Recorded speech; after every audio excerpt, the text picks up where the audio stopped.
Hello and welcome back to my channel for those curious about Earth mysteries and Western geomancy and the unseen energies that are all around us.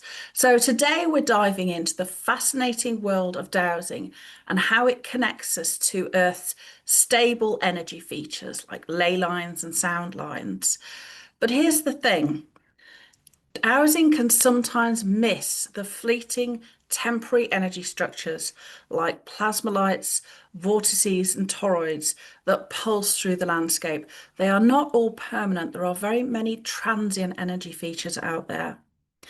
So we're going to explore why sacred structures like stone circles, temples, or earthwork banks amplify these energies and how you can tap into them by asking the right questions and aligning with cosmic cycles. So let's get started.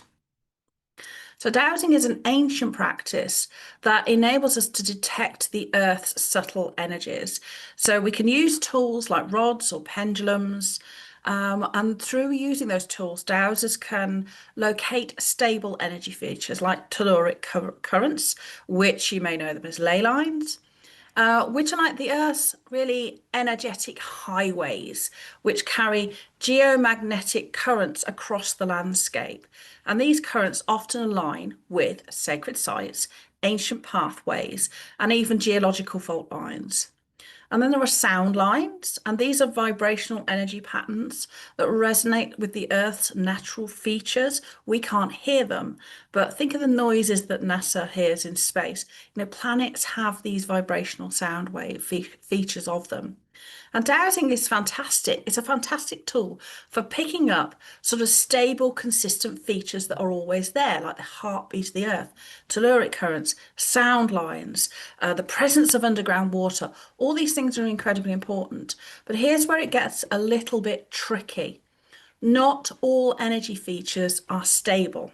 Some are temporary, like flashes of lightning, if you like, in the energetic world. So, think of the mysterious phenomena of places, at places that we feel are sacred or sometimes even weird and spooky. And sometimes we can go to places, even sacred sites, and they feel much more energized. And other days we can go when they feel a little bit flat. Certain places, create plasma lights, energy vortices, and other energetic features that just sort of crop up and then they dissipate again very quickly. And that means that dowsing can miss these because unless you're in the right place at the exact right time, these energies can just slip through your fingers. So, what are these energy structures? Well, they're dynamic and they're often triggered by geological and cosmic activity. For example, things like researchers have documented that plasma lights and electromagnetic anomalies that seem to emerge from the Earth itself, possibly due to tectonic activity or mineral deposits creating piezoelectric effects. There could be many reasons why these things occur, and vortices and toroids. Think about spinning energy fields. A toroid is like a large donut with energy moving around it. Vortices can be large cone structures, and they can have columns of energy rising through the middle. They can form in the air or the ground, but they are fleeting sometimes and tied to specific conditions. Now, at sacred sites, some of these fields are stabilized. They're present all the time. But because I'm blessed to be able to see energy in this whatever infrared spectrum, it appears to like bend light around something that's otherwise invisible. I can tell you that many of these features are temporary. There are toroids that move across the landscape. There are cube structures that move across the landscape. There are like toroids with bubbles in the corner, half bubbles. There are many, or quarter bubbles. There are many different shapes that are transient.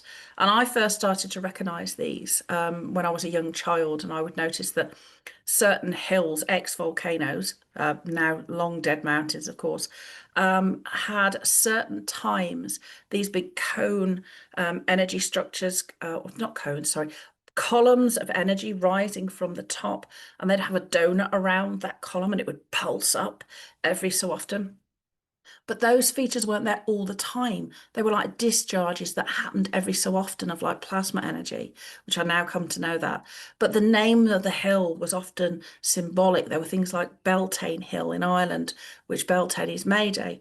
And there were things that occurred in this hill around that period, but not on May Day, but it was to do with the astronomical cross-quarter day. So dowsing struggles to detect these features because they're not always on. So it's like trying to find a shooting star. You need to know when and where to look. But here's where it gets exciting because this is the thing that I love. We can enhance our ability to connect with these energies by working with sacred structures. So ancient cultures knew this, and that's why they built stone circles, pyramids, temples, earthwork mounds. They built them at energetically potent sites. So sacred structures do more than just mark a special place.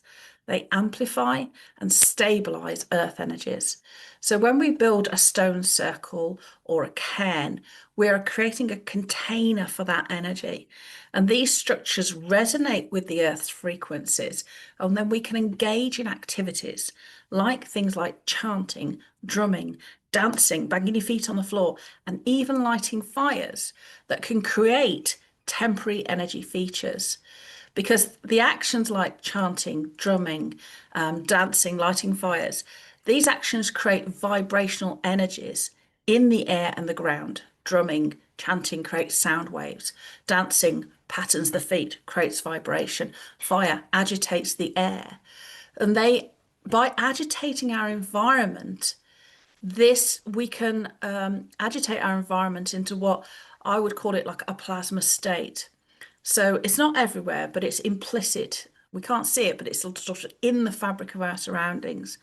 So this plasma state, think of it as a charged, energized field that goes almost through everything, can form in rocks, soil, air, water, and even in our bodies. It's like a bridge that enhances our quantum biological connection to the earth and to the cosmos. So by engaging in these activities at sacred sites, you're not just honoring the land, you're co-creating with it because plasma is the base state of energy before anything comes into form. It's energy that is information and then it becomes in form. So the structure present at a sacred site, whether it's a stone circle, whether it's a cairn, or whether it's an earthwork, it helps stabilize these temporary energy structures, really making them last long enough so we can engage with them meaningfully. It's like, think of it as like tuning an instrument to resonate with the earth's song.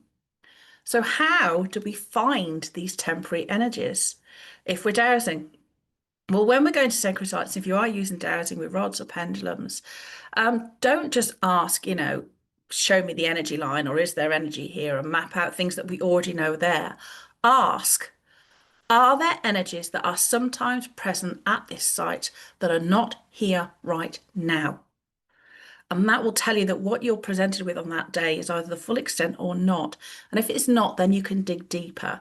You can ask follow-up questions, when might they appear? And list options. Now, how do we get those options? Pay attention to the astronomical alignments, solar eclipses, lunar phases, and even like the rare cycles that we get, like the 8-year Venus cycle that energizes Newgrange in Ireland. There are energy structures that only appear, like every 8 years, or, with the massive lunar standstills every 18 years. So we mark those places with a sacred site because then it's marked in the landscape. We know where to come back to. If we're not around, other people know where to come. Our ancestors know where to come. So when life was very much harder and more transient, you couldn't necessarily guarantee you were going to be around tomorrow. So marking that space made sure that other people knew where it was. So these cosmic alignments, I think of them as like keys that unlock the Earth's hidden energies. So, for example, at Newgrange, a beam of sunlight illuminates the inner chamber during the winter solstice. But every 8 years, that Venus alignment adds a rare and potent energy with particular energy features. So by combining dowsing with your awareness of these cycles, then you can time your visits to sacred sites when their energies are at their peak, and then you will feel the difference. So dowsing is a powerful tool for connecting to Earth's stable energies, but to catch those fleeting, magical moments of temporary energy structures, we need a sacred site and cosmic timing. So grab your rods, visit a sacred site, and align your practice with the stars. The Earth is alive with energy. Let's dance with it. So go out and look for these temporary structures. And if you've enjoyed this deep dive, hit the like button, subscribe, and share your dowsing comments. Share your dowsing story in the comments. And until next time, let's keep exploring Earth's mysteries.